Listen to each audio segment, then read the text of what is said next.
यहाँ पर जो रात होती है उस से पता चली जाता है कि अवन क्यों उसे माफ कर चुका है सब कुछ। भला कर उसे क्यों सीने से लगा लिया ये सिर्फ और सिर्फ उला का ही कमाल है उला के कहने पर वो सब कुछ भूल कर अपनी माँ को माफ कर चुका है। और यहाँ पर इस बात को रात काफी ज्यादा सीरियस लेती है कि उला किसी और से निकाह करने जा रही है और उसका बेटा उससे दिल्ली मोहब्बत करता है। लेकिन वो उला के पास आकर यही सवाल पूछती है कि आखिर तुम ऐसा क्यों कर रही हो? तुम अच्छी तरह से जानती हो कि मेरा बेटा तो तुमसे मोहब्बत करता है, मुझे अच्छी तरह से पता चल गया है। जिस तरह तुम्हारे कहने पर वो मुझे माफ कर चुका है और तुम्हारे ही कहने पर मुझे उस पाकिस्तान में आने दिया, उस घर में आने दिया, ये सब कुछ मोहब्बत है। लेकिन उला यही कहती है कि पप्पू जान, मुझे अब मोहब्बत पर भरोसा रहा ही नहीं, क्योंकि मैंने पहले मोहब्बत की थी और मुझे जो सबक उससे मिला है ना, अब मुझे किसी मर्द पर कोई भरोसा नहीं रहा। मैं बस अपनी जिंदगी गुजार रही हूं, चाहे किसके साथ भी गुजरे मुझे कोई फर्क नहीं पड़ता। लेकिन यहां पर रात यही कहती है कि बेवकूफ लड़की जिंदगी खत्म नहीं हो जाती। अगर एक शख्स बुरा था तो इसका यह मतलब नहीं कि सारी दुनिया ही बुरी है। तुम्हें अवन को मौका देना चाहिए था।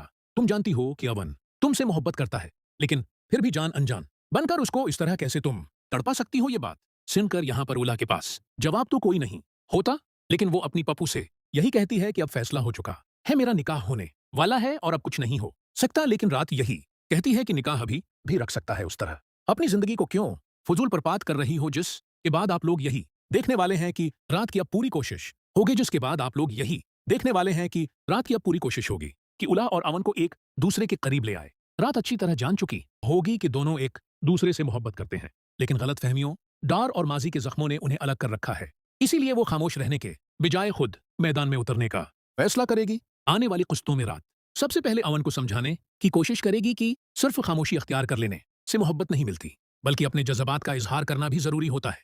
वो अवन से कहेगी कि अगर वाकई वो उला से मोहब्बत करता है तो फिर आखिरी लम्हे तक अपनी मोहब्बत के लिए लड़ना होगा। दूसरी तरफ वो उल्ला को भी बार बार एहसास दिलाएगी कि वो जिस शख्स से निकाह करने जा रही है उसके साथ शायद वो पूरी जिंदगी गुजार ले, लेकिन दिल में अवन की मोहब्बत हमेशा एक खला बनकर रह जाएगी। यहाँ पर कहानी इस वक्त मजीद जज्बाती मोड़ लेगी जब उला अकेले में रात की बातों के बारे में सोचना शुरू करेगी। उसे अवन के वो तमाम एहसान, उसकी कुर्बानियां और उसकी खामोश मोहब्बत याद आने लगेगी। पहली बार उला के दिल में ये सवाल उठेगा कि कहीं वो जल्दबाजी में अपनी जिंदगी का सबसे बड़ा फैसला तो नहीं कर रही। दूसरी जानिब अवन भी अंदर ही अंदर टूट रहा होगा। वो खुद को मजबूत जाहिर करने की कोशिश करेगा, लेकिन जब उसे ओला के निकाह की तैयारियों का पता चलेगा तो उसके लिए ये सब बर्दाश्त करना मुश्किल हो जाएगा। रात ये सब देखकर मजीद परेशान होगी और फैसला करेगी कि अब सच सबके सामने लाना ही पड़ेगा। कहानी का सबसे बड़ा मोड़ तब आएगा जब निकाह की तारीख करीब पहुंच जाएगी।